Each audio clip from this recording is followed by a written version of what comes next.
Today we're going to unbox and take a quick look at these brand new ZUK Z1 from Lenovo, Elephone, ZUK, a bunch of different companies.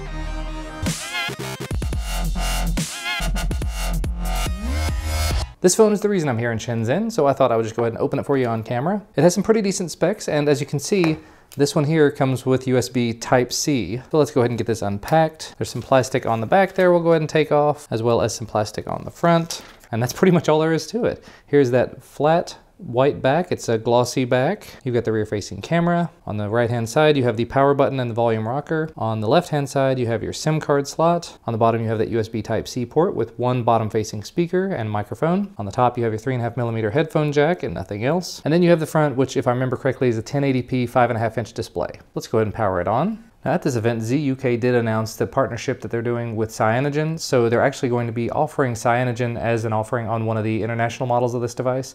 Unfortunately, this is not the one that has Cyanogen on it, so that's a little bit disappointing, but it could be worse. Now looking at it from an angle, I can kind of see it looks like there is a screen protector on this already. You can sort of see it around the button here at the bottom and around the earpiece as well. And while this is booting up, because it's taken a little longer than expected, let's see what else comes in the box. And of course, right as I do that, it wakes up. Anyway, moving on. Here's your power adapter. This unfortunately is a European power adapter, so not useful for me, but it does mention it does 5 volts at 2 amps. Here is what appear to be a USB cable.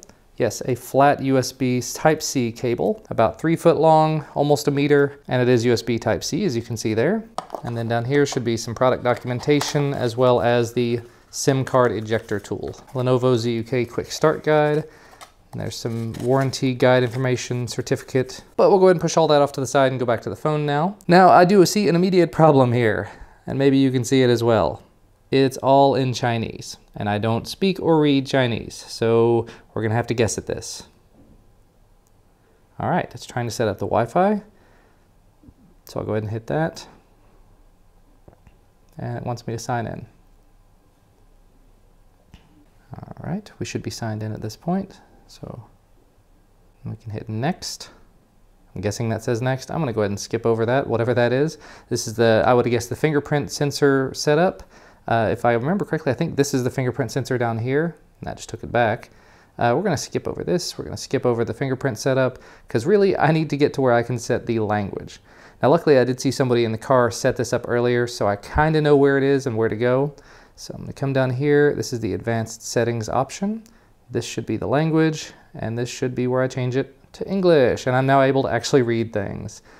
So I can change the keyboard over to use the Android AOSP keyboard, or I can use the one that came built in.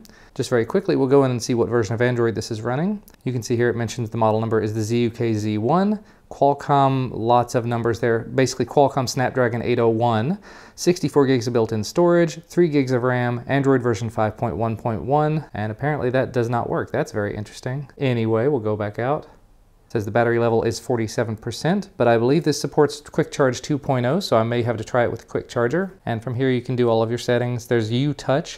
Now I started to mention earlier, I don't think I actually mentioned it. It doesn't have any on-screen buttons. It doesn't have any capacitive buttons. The device itself, I think, has capacitive buttons that will be enabled when Cyanogen comes out for this device, but by default it has UTouch. So you use the button here to do everything. So basically you can do fingerprint identification, you can do a touch to go back, press to go home, double press to view your app history, and slide left or right to swap. Touch to go back. There you go. Touch to go back, and we're back at our home screen. Now unfortunately this is one of the ROMs that does not come with a built-in app launcher, but oh well, here are all your apps that you do come with. And then there's some more that are not in English. And you've got QQ and WeChat and Weibo, a lot of the services you'd use here in China. So I don't have any real initial impressions of this device because I've only been touching it for about 30 seconds now. But if you have any questions or anything you'd like to see about it in particular, let me know down in the comment section below. When Cyanogen does become available for this, I'll probably be flashing it over to this device. And unfortunately, I'm probably not going to be able to use this in the States because I don't believe it supports any sort of 4G bands there. Probably just HSPA, maybe only 3G, I don't know. So it's not going to be particularly useful for that. But one way or another, thanks so much to ZUK for bringing me out here and giving me a chance to take a look at this. Thanks to you guys for watching. Make sure to leave a thumbs up down below the video if you like this video, subscribe to receive more videos when they become available, and we'll see you again next time.